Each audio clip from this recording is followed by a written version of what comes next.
Et salut à tous, aujourd'hui on va faire une petite vidéo un peu spéciale. Euh, j'ai décidé de vous montrer en fait en quelque sorte comme un guide pour les éphémériens. Alors, dans la bibliothèque en fait je vais vous montrer les cartes, je vais vous montrer la possibilité. Alors j'ai pris éphémérien parce que c'est le truc dans Monster Train 1, j'ai énormément joué et j'ai adoré cette classe, donc je peux vous dire un peu qu'est-ce que j'en pense. Déjà, si je regarde déjà les héros. Je vous montrerai quelques combos après. Euh, alors au départ, si vous prenez le pasteur en consommation, ce qui est bien, c'est que c'est super tempo. Donc, par contre, pour partir consommation, le problème, c'est que des fois, on peut attendre avant de poser sa carte pour pouvoir, juste avant le fight final contre le boss du premier chapitre, par exemple, quelquefois, faut le tempo. Alors, je vous montrerai, enfin, je vais vous montrer tout de suite d'ailleurs, il y a quelques cartes qui vont avec. Alors, pardon, c'est ici les cartes, voilà.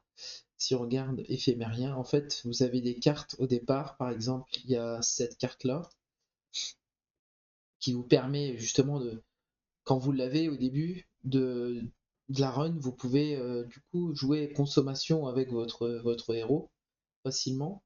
Il y a cette carte-là. Ensuite, vous pouvez avoir. Est-ce que je peux les classer par non? Euh, oui, par rareté, ordinaire, voilà. Vous avez cette carte-là aussi, qui vous permet justement de tempo au départ avec lui. Et vous avez aussi cette carte-là. Et cette carte-là, mais il faut vraiment. Ça dépend de la tempo, quoi. Vous pouvez la reformer, donc bon. Des fois ça tombe mal, des fois ça tombe bien. Grosso modo, ça, c'est les cartes du départ où vous pouvez vous dire, bon, bah, vous avez ça dans votre deck. Les premiers jours, ils vont être tranquilles si vous prenez consommation 1. Récolte, récolte, franchement, jour 1, euh, c'est pas le meilleur, mais c'est vraiment si vous avez aucune option, c'est c'est pas évident. Voilà, après, vous risquez de perdre quelques PV si vous prenez ça au départ. Après, maintenant, si vous n'avez pas de truc de consommation, je préfère encore des fois prendre consommation en me disant bon, parce que récolte, bon, c'est double tranchant, ça dépend. Si vous faites du rang 10 max, ça va être compliqué. C'est pas impossible la récolte, hein, mais ça dépend de votre start. Encore une fois, si vous avez, qu'est-ce que vous pouvez avoir comme carte? Voilà, au départ, vous pouvez avoir ça. Avec ça, c'est un peu compliqué parce que vous allez avoir des répliquants. Après, ça dépend avec quelle autre civilisation vous jouez. Par exemple, si vous jouez avec celle avec les armes, vous aurez beaucoup de rip-hop. Donc, c'est possible. En vrai, c'est possible. Ensuite, hop, hop, hop, hop. Ensuite, vous avez Réforme 2. Alors ça, c'est plutôt sympa. Euh, En fait, à chaque fois qu'il y a des sbires qui vont mourir, vous allez les rip-hop avec plus d'attaque. C'est pas mal. Ça, c'est vraiment. C'est très tempo. Par contre, peut-être vous allez manquer un peu de burst, mais c'est super bien. Alors après, ce que je vous conseille, c'est quand vous le EP au deuxième, si vous avez la possibilité d'avoir récolte, et ben faites un mix des deux, c'est-à-dire vous faites et réforme et récolte. Parce que en fait, si vous regardez ici, ça fait plus 5 d'attaque et plus 5 d'attaque. Et des fois, il vaut mieux avoir récolte. Alors pourquoi il faut faire récolte? Parce qu'en late game, il faut avoir des AOE sur vos lignes. Et, et comme ça, vous lui permettez d'avoir plus de points de vie. Donc il va survivre plus longtemps pour faire plus souvent de réforme 2. Ça, c'est pour le pasteur. Ensuite, vous avez Le frêle, alors le frêle, il y a une stratégie pour ça, consommation 2. Typiquement, en fait, quand il va mourir, il va conférer +5, plus 5 d'attaque, plus 5 de vie, et consommation 2 aux unités alliées. Donc en fait, le truc, je vous conseille direct, hein, je ne vais pas passer par quatre chemins, mais si vous avez... Non, c'est plutôt cela. Si vous avez au start ce mec, celui-là par exemple, exécuteur de paraffine, c'est incroyable. C'est incroyable parce que lui, à chaque fois qu'il frappe, à chaque fois qu'il y a une unité qui a consommation sur sa ligne, elle gagne rage 3. Donc vous pouvez faire vraiment du gros burst après. Alors il y a le combo avec lui, plus elle. Voilà, il y a des choses à faire. Et lui après, dans la partie, vous pouvez lui donner aussi consommation pour qu'il soit affecté par sa propre rage si possible. Après, vous pouvez faire ça, ou alors vous pouvez jouer ça en tempo après, hein. Ça booste votre board. Si vous avez plein de petites unités derrière, ça peut être sympa. Ça, rapidité infinité, moi je trouve que c'est vraiment le top quoi en fait. Si on me le propose, je le prends tout le temps, on va pas se mentir. C'est fort, c'est juste très fort, même en début de game, c'est fort. Après, souvent, quand on me propose deux choix, ça dépend. Si j'ai celui que je vous ai montré là, je pars direct là-dedans. Par contre, il y a celui-là, épine. Donc vous avez 5 d'épines, et à chaque élimination, vous gagnez plus 3 d'attaque et 4 d'épines. Pardon, c'est rang 1, voilà. C'est 2 et 2 d'épines. Définitivement. Donc vous pouvez scale. Donc en fait, le but, c'est que vous allez poser du board. Vous allez être sûr qu'ils vont pas mourir. Du moins les premiers jours, là, premières heures de jeu, là, les premiers fights. Et le but, en fait, c'est de la ranimer. Vous attendez qu'elle meure, vous la ranimez. Vous attendez qu'elle meure, vous la ranimez. Et quand elle commence à être plutôt fort, elle peut mettre des coups, et ben, vous pouvez scale son attaque et ses épines. Ensuite, au niveau des cartes, je vais y arriver. On peut regarder vite fait. Au niveau des sorts, ça, les comestibles, c'est bien par exemple pour la stratégie de la rage que je vous ai expliqué juste avant. Ça, c'est quand vous avez des tombeaux. Ça, c'est la bougie, c'est extraordinaire, hein.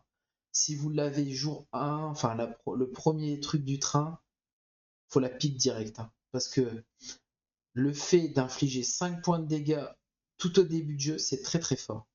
Là, c'est de la rage, c'est pas mal aussi. Alors ça, c'est un peu moins fort en début de jeu, mais ça c'est plus mid late game. Ça vous permet d'avoir les cartes réduites dans la main. C'est plutôt sympathique si vous manquez de mana. Ça, faire attention à cette carte en fait, parce que du coup, tous vos tombeaux, ils ont plus 30 et consument 1. Alors ça peut être sympa, mais des fois quand on a des tombeaux et on a déjà de la consommation dessus, des fois on peut se faire surprendre. Ça, collecte funérailles, c'est top en début de journée. Quand vous commencez une run, ça vous permet d'avoir pas un bon stock d'argent. Ça, c'est plus pour la survie. Les alliés confèrent armure 5 et les alliés à l'allié en première ligne lors d'une extinction. Donc, extinction, c'est quand l'unité elle meurt. Ça, c'est pour scale encore plus si vous jouez réanimation. La clé de cierge, ça permet de faire infinité. Ça peut permettre de faire des trucs bien sympathiques. Et alors ça c'est déclenche extinction une fois de plus. Ça peut être vraiment, vraiment très très bien pour certains builds. Ok, je vais vous montrer les cartes. Et puis grosso modo, je vais vous dire ce qui est pour moi est vraiment top du top. Alors, commençons par la rareté ordinaire. Euh, bon, ça c'est ce que vous avez de base, donc voilà. Le Dresh. Le Dresh, si vous faites si vous avez très peu d'unités et consommation et que vous arrêtez pas de la faire revenir, ça peut être sympathique. Disons que c'est ok. Ça, c'est une carte de tempo. Bon, c'est pas. Ça inflige étourdi. Bon, c'est. Hmm, si vous pouvez faire effet double et qu'elle étourdit 2, ça peut commencer à vraiment être intéressant, mais bon, c'est pas non plus une dinguerie. Ça, c'est une très très bonne carte en early game. Alors après, si vous avez extinction double, c'est assez incroyable comme carte. Si vous pouvez lui mettre infinité, consommation 1, c'est le top du top, quoi. Après, ça coûte toujours un mana, donc à voir. À voir, mais ça peut être un point de jeu. Cette carte-là est très bonne. Si vous n'avez pas de réanimation, cette carte-là, elle est parfaite. Alors, ce que je vous conseille, c'est de mettre comme enchantement dessus, c'est mettre gelé. Comme ça, vous avez au bon moment, vous pouvez raiser une bonne créature. Donc, gelé, c'est une amélioration qui permet que ça reste dans votre main. C'est très très bon. Ou alors, vous pouvez aussi faire l'amélioration qui vous permet de le faire plusieurs fois, même si c'est ok. Et vous avez aussi le remonte-main, donc à tous les tours, vous pouvez raise si vous voulez quelqu'un. Voilà. Alors, cette carte-là, c'est une carte qu'on a en début de jeu. C'est une carte pour moi de tempo. Par contre, en late game, elle peut devenir vraiment, vraiment incroyable. Le fait de dissimuler 2, c'est plutôt sympathique. Si vous avez le double effet qui se coule, vous faites une dissimulation de 4, c'est-à-dire dissimulation, les boss, personne ne peut vous taper.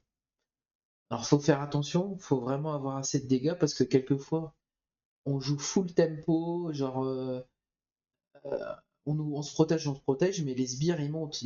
Quand c'est un boss, c'est trop bien, et quand c'est les sbires, voilà, faut avoir assez de dégâts.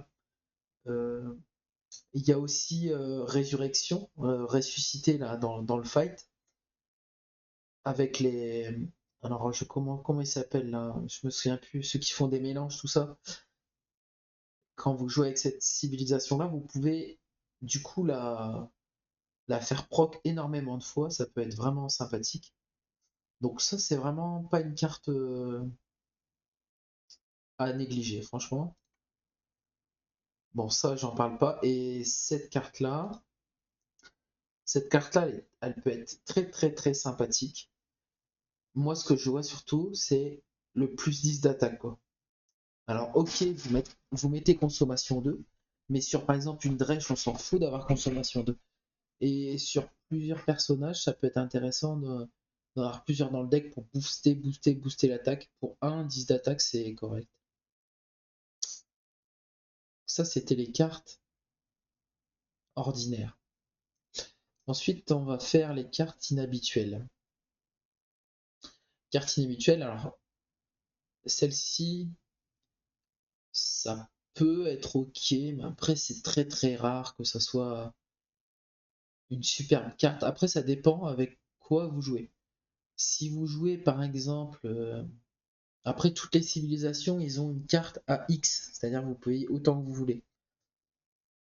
Et avec certaines civilisations, clans plutôt, excusez-moi, vous pouvez faire des dingueries avec ça. Mais faut partir sur un plan de jeu où il y a beaucoup de créatures qui vont mourir. Donc je vais vous montrer tout de suite le plan de jeu. Enfin non, je vous montrerai après les plans de jeu. Mais ça peut être cool. Bah, en fait, le plan de jeu, je vais vous le dire, je disais, je vais vous le dire après, mais le plan de jeu où il y a beaucoup de personnes qui meurent, de toute façon, la meilleure carte, c'est celle-ci. Celle-ci, quand elle meurt, elle invoque 2 Dresh. Donc ça fait pour une carte, vous avez 3 trucs qui meurent, donc c'est excellent. Vous avez celle-ci, qui permet de mourir à chaque fois, de piocher une carte. Vous avez celle-ci, si vous voulez jouer Résurrection, il fait récolte, il se boost, c'est énorme. Vous avez celle-ci, si vous voulez faire un peu de thune. Mais ça, c'est plutôt, pour moi, c'est plutôt début de game. Là, si je parle du plan de jeu vraiment qui va avec ça, vous avez en rare une autre carte. C'est celle-ci, c'est pareil, ça va dans le même sens. Celle-ci, c'est moyen parce que c'est. En fait, ça octroie des âmes, mais quand il meurt, on perd les âmes avant, on les gardait, donc c'est un peu bizarre. Je trouve qu'ils ont un peu nerf la carte. Et puis celle-ci, voilà. Je vous ai montré directement le plan de jeu, mais tant qu'à faire, j'y étais. Voilà. Donc, pour moi, ça, n'importe quelle. En fait, même si je pars pas dans cette optique-là, pour moi, cette carte-là, c'est vraiment. Pour moi, c'est S tier, quoi. Parce que ça permet de bien tanker. Quelquefois, ça permet de faire des dégâts aussi. C'est une très très bonne carte, ça. Bon, celle-ci, c'est vraiment. Pour moi, c'est pour dépanner, hein. C'est pas vraiment une carte de dingue. Après, si on enlève la destruction, on peut faire quelque chose avec ça, mais c'est une carte de tempo. Cette carte-là, si j'ai extinction x2, je la prends. Sinon, pour tanker, si vous lui mettez un peu de PV, ça peut être ok. C'est-à-dire qu'en première ligne, si vous faites quelque chose derrière, ça peut être bien. Cette carte-là, j'aime plutôt bien. Mais en fait, il faut avoir une carte super forte. Une carte qui permettrait de d'AO toute la ligne, en fait. Et qui reste plus que les grosses créatures qui veulent monter, par exemple. Et en troisième ligne, vous mettez vraiment disons, vos créatures principales. Les meilleures, quoi, en gros, admettons. Et ben, comme ça, en deuxième ligne, vous pouvez utiliser ça pour tuer les gros monstres à 500 PV, ça peut être sympa. La maîtresse de maison, c'est sympa. Par exemple, quand vous jouez le héros, là, qui donne plus de consommation quand il meurt. Par exemple, si vous avez ça en début avec lui, ça peut être cool. Euh, Elle peut être. Franchement, elle a c'est un bon body quoi. 45-45, c'est pas mal. Genre, par exemple, si vous avez elle en front lane, par exemple, elle lui donne plus de consommation. Pour moi, ça, c'est un tank en gros, celui-là.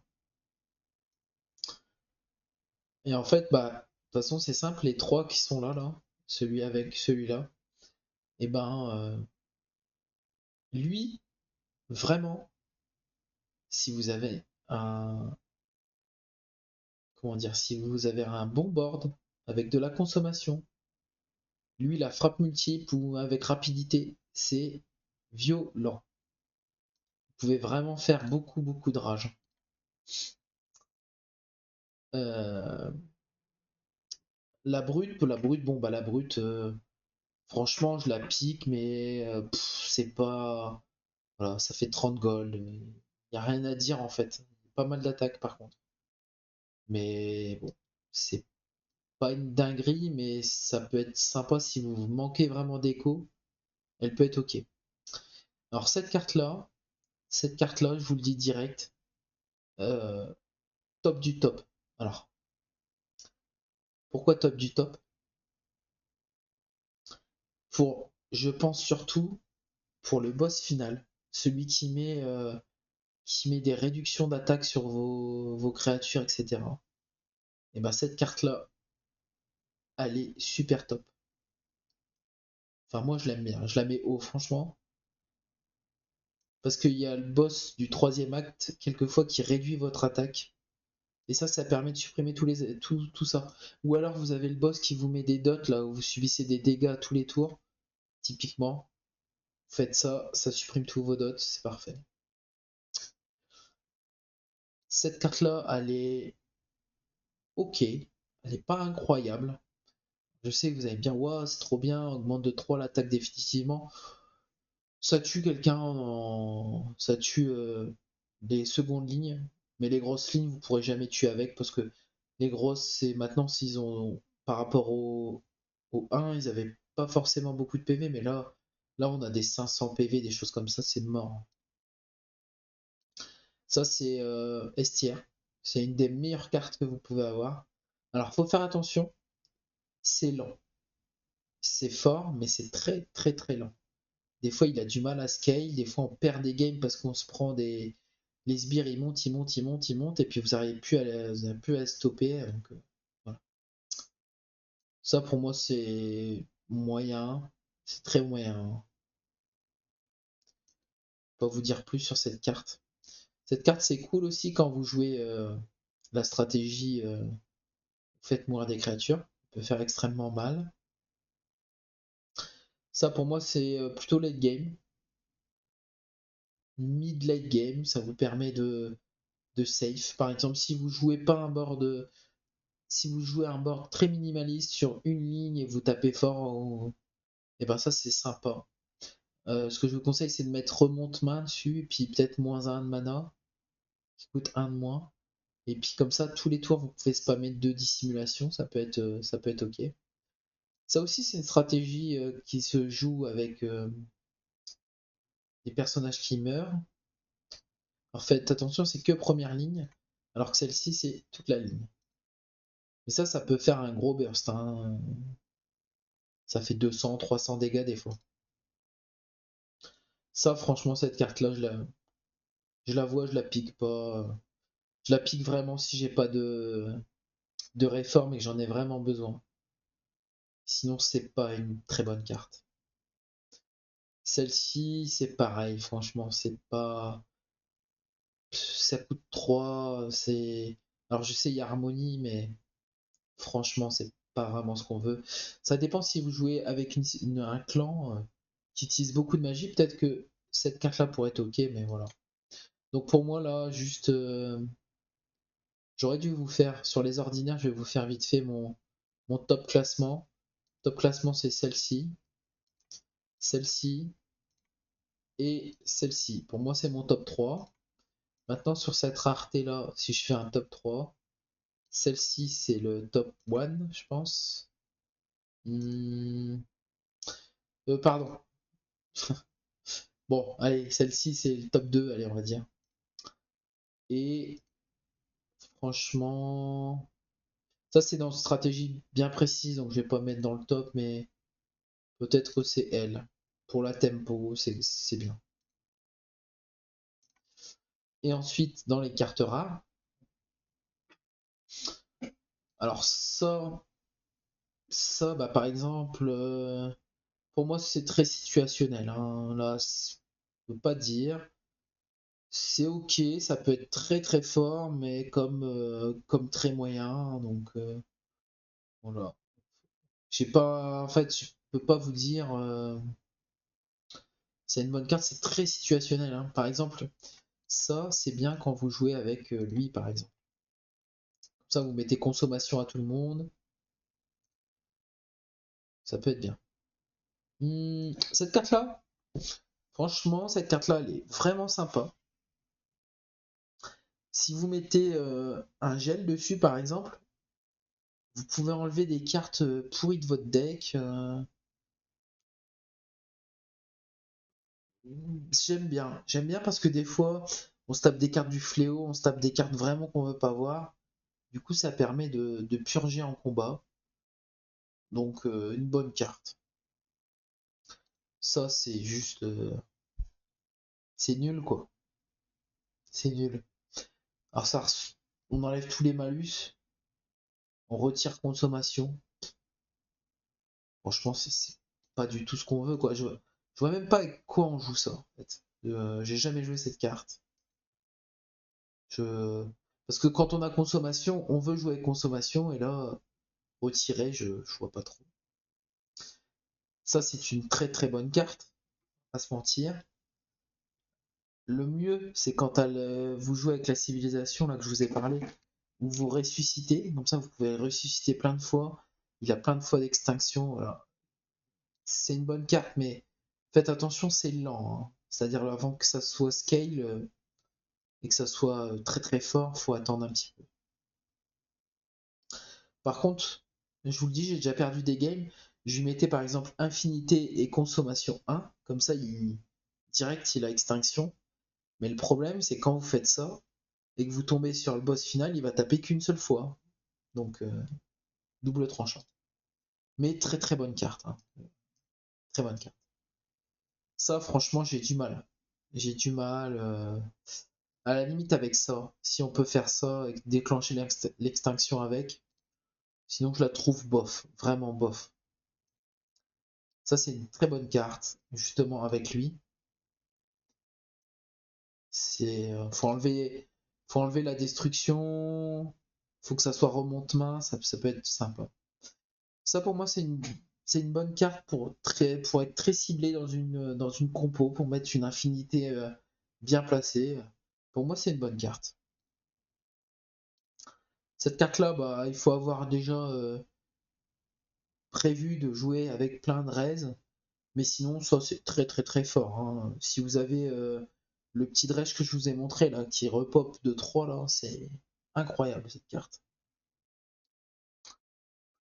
Celle-ci, celle-ci ne mettez pas infinité dessus parce que elle coûte 2 mana, c'est trop cher.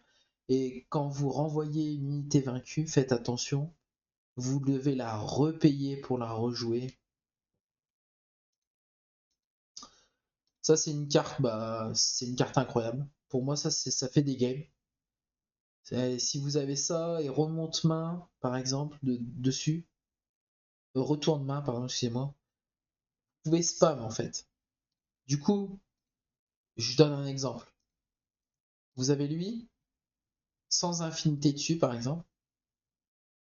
Admettons vous en avez deux parce que vous l'avez dupliqué. N'importe quelle carte que vous jouez à côté, bon le mieux c'est quand même de jouer ça, mais bon, admettons n'importe quelle carte que vous avez à côté, vous arrêtez pas de re-raise tout votre board, vous améliorez votre board, et lui s'améliore, enfin bref, c'est cette carte-là, elle peut être jouée tout seul. Vous faites une ligne, faites tous les tours, vous faites cette carte-là, vous la jouez, vous la jouez, vous la jouez, vous la jouez. Ça scale, ça scale, ça scale. Incroyable. Une bonne carte. Et pour finir, Légion de Cire. Ça fait plein de raises. C'est plutôt sympa.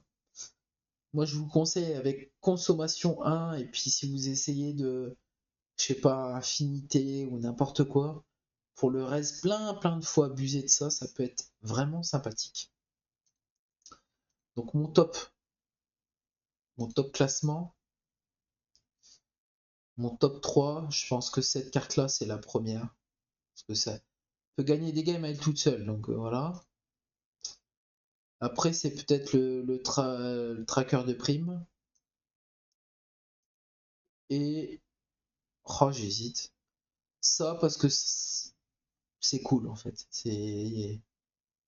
C'est cool. Je me dis que ça va dans plusieurs archétypes. Quand vous la chopez dans d'autres clans, c'est classe. Enfin bref, une bonne carte quoi. Donc là j'ai fait le tour. J'ai fait le tour des cartes. Ouais, des cartes. Je vais juste vous montrer quand même un petit truc. Je crois que c'est ici. Donc voilà, là. Oui, donc les corps, hein. Donc celui qui n'a pas de spécialité, on va pas en parler. Euh, Piocher les cartes, c'est pas vraiment ce qu'on veut forcément faire. Ici, là, ce corps-là qui permet de copier une magie ou autre chose peut être très fort dans ce que vous cherchez à faire. Par exemple, si vous avez scale quelque chose, par exemple, vous avez scale le tracker là, qui augmente ses dégâts, vers la fin de la run, vous pouvez le, le multiplier par deux, ça peut être sympathique. toutes les cartes draftées apparaissent avec une amélioration. Bon, je vais pas en parler parce que ça peut être ok pour tout le monde. Euh, ce qui est vraiment bien pour vous, c'est ça. Parce que pour moi, c'est le meilleur corps qui va avec. Parce que ajoute un définitivement à un niveau aléatoire après chaque combat. Donc voilà, vous pouvez augmenter votre board à chaque combat. Et c'est vraiment ce que vous cherchez à faire parce que le problème de raise des créatures, c'est qu'à un moment, vous n'avez plus de place sur le board. Et ça peut être vraiment sympathique. Celui-ci, j'ai pas testé, j'avoue, pour donner. Déjà, elle a une carte en énorme. L'amélioration déploiement. Il y a ça aussi qui peut être vraiment sympathique. Plus définitivement par élimination. Ça peut être très sympa avec celui qui revient à la ville à chaque fois. Pour le sky encore plus vite, c'est vraiment, vraiment sympa. Et ensuite, euh, ça peut être bien ça. Ça peut être bien, c'est-à-dire qu'il retire les stewards et les cartes de départ, draftées immédiatement, 4 packs et double chaque carte choisie. Ça peut être bien parce que ça peut vous virer les stewards qui vous saoulent à raise là, donc ça peut être bien. Et ensuite, celui-là, c'est très spécifique. Ça permet de piocher des cartes, mais nous, c'est pas vraiment ce qu'on cherche forcément. On cherche à jouer créature. Donc le meilleur, c'est pour moi, c'est celui-ci. Après, vous avez celui-ci. Et après, en dernier, vous avez celui-là, je dirais. Enfin, disons en deuxième, ça dépend de votre style de gameplay. J'ai oublié, il y avait celui-là. Donc je pense celui en premier, celui qui augmente votre niveau, celui qui duplique ou celui qui donne plus 1, et celui qui draft, c'est bien. Bon là, je crois que j'ai fait le tour. Après, à vous de voir ce qui marche bien. D'accord? Je vous ai pas fait tous les combos que vous avez avec les autres clans. Je vais juste vous en donner un petit parce que comme ça pour vous donner envie de regarder justement. Euh, Par exemple avec les draconides, je crois que c'est dans Artella, voilà. Vous avez le Couvor qui a extinction octroi 1-9. Bah, par exemple, si vous avez extinction x2, tenez 2 œufs. Si vous pouvez le raise en combat, donc l'avoir encore plus d'œufs, il peut être très sympathique en combo. Par exemple. Hein. Après, après, je vous laisserai regarder les autres combos. Je vous en donne juste un dernier parce que c'était ma combo préférée. Si vous jouez le frêle voile avec épine et que vous avez vraiment scale de zinzin, eh bien, si vous jouez éveillé avec, il y a une carte qui est incroyable, c'est celle-ci. Parce que vous allez avoir beaucoup d'épines, beaucoup d'attaques. Vous allez poser votre héros, vous lui mettez de ça dessus, donc il échange son attaque avec ses PV. Donc c'est un sac à PV avec plein d'épines. Et donc il va encore plus scale, etc. etc. Voilà.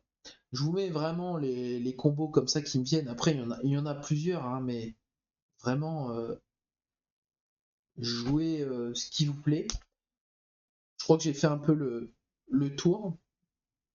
J'ai fait un peu une vidéo différente là, en vous parlant comme ça, mais vous pouvez me mettre en commentaire si ça vous a plu ce genre de vidéo. Si vous voulez que je vous présente comme ça d'autres clans, alors je me suis permis de commencer par les éphémériens parce que c'est vraiment, vu qu'ils étaient dans le 1, euh, c'était plus facile pour moi. Mais, euh, mais voilà. J'espère que ça vous a appris certaines choses, certains types de gameplay. Euh, Vous pouvez mettre un petit like sur la vidéo, ça me permettra de me motiver à continuer. Et puis surtout, n'hésitez pas en commentaire si vous voulez d'autres clans, d'autres présentations, peut-être un petit gameplay à la fin de la présentation, je sais pas. Dites-moi tout ça. Sur ce, je vous dis à bientôt.